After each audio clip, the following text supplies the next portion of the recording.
Ini Makcik Kiah. Hampir 10 tahun beliau meniaga cakoi di tepi jalan. Bisnes Makcik Kiah berjaya sehingga mendapat perhatian di media sosial.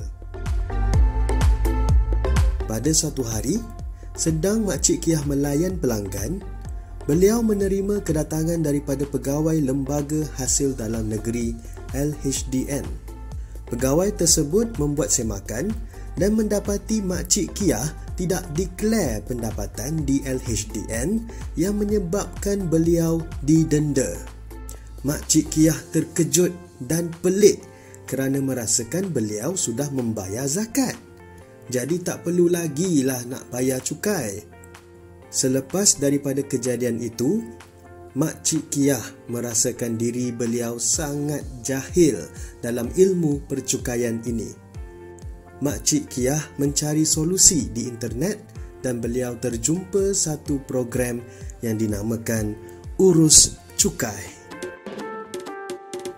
Makcik Kiah daftar dan hadir ke program tersebut. Dari program itulah Makcik Kiah sedar banyak yang beliau salah faham tentang percukaian. Tak pasal-pasal kena denda. Sejak dari menghadiri program itu, Makcik Kiah tidak lagi takut untuk membayar cukai.